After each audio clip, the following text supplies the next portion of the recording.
Sounds so good. It's like, it's quiet, but it's nice. It's calm. I can't wait to hear this thing on the dyno. Oh yeah.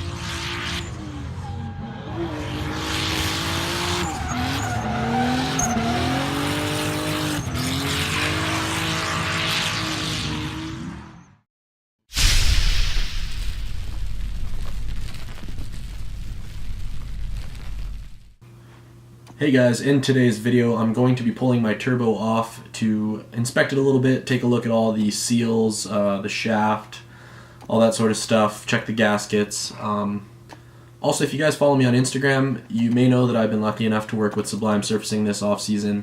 You may have seen the 2 previous videos that I made in the past with some of their awesome ice blasting and spraying.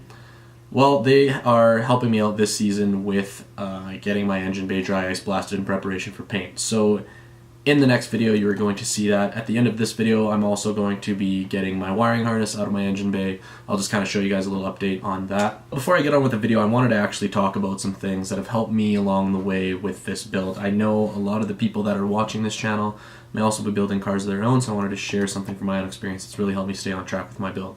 So what I like to do is I actually use a budgeting app to keep track of all my incomes and expenses. Now obviously I overestimate my expenses and underestimate my incomes in order to be on the safe side and allow myself some margin for error. And then I also have an actual chronological plan for my car. This year am planning on having it done by March in time for the Edmonton Motor Show. Actually a month before the motor show so that I have time for some shakedown, as well as some time to work out the kinks in the car. Now my chronological plan actually has certain aspects of the build that I want to get done in those months, and then on top of that it shows the amount of money that I'm going to be spending in those months in order to get those things, and I also have planned basically all the things that I need to order, how I need to get them on time, and when I need to order them by in order to get them on time. Now in saying all that, one thing that has really helped me out along the way is all the guys at S Motorsports. With their help I've been able to sort out ordering things like AN fittings that I've never used before, or anything that they have access to with their distributors. As some of you might know, I'm not a mechanic. I've actually only really been working on cars for like 4.5 years, but all I really ever did was change my oil. Up until about 2.5 years ago when I started drifting, and I actually had to learn to do a lot more than just change my own oil. Anyways, I hope you guys enjoyed this video. Thank you for watching another episode. If you haven't already, please subscribe. Give this video a like and comment below. Now let's get to the clip where we pull the turbo. A lot easier to do outside of the car as well, but with it in the car it's not too bad. Obviously you got to take these piping off, intake pipe, the downpipe, and then you've got coolant and oil lines there that need to come off.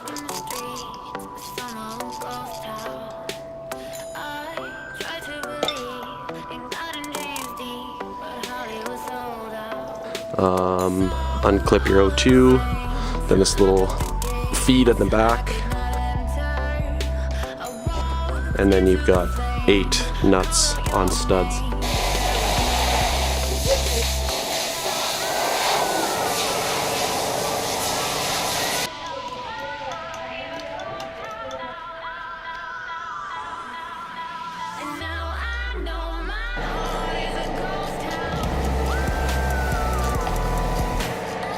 Hardest one to reach is down inside there.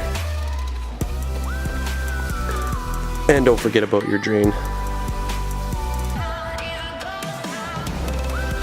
So the turbo and manifold came off.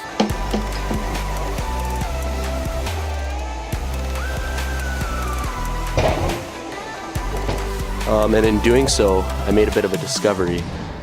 I've noticed in the past that it was kind of difficult to get my exhaust manifold on and off. Kind of have to bang it and shimmy it. And as you can see by the gasket here, there's definitely some carbon spots. I know I was running rich for a bit, but there's definitely some carbon spots where you could tell there wasn't a perfect seal.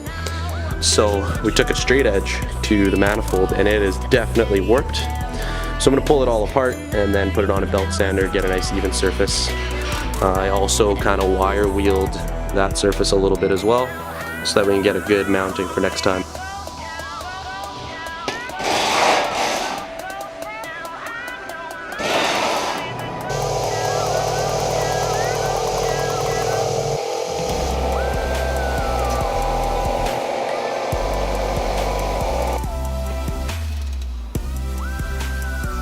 So the exhaust manifold was so warped, and it got it pretty close with the straight edge.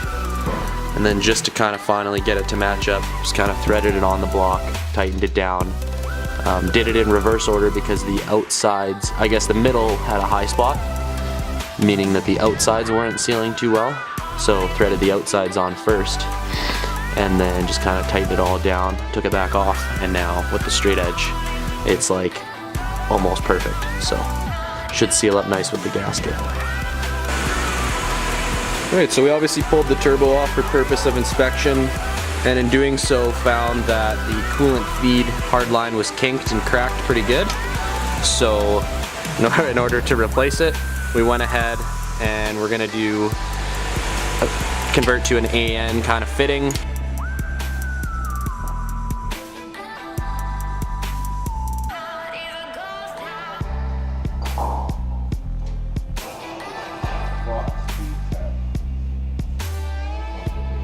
So we went ahead and got one of those JICs and then some stainless hose and a fitting.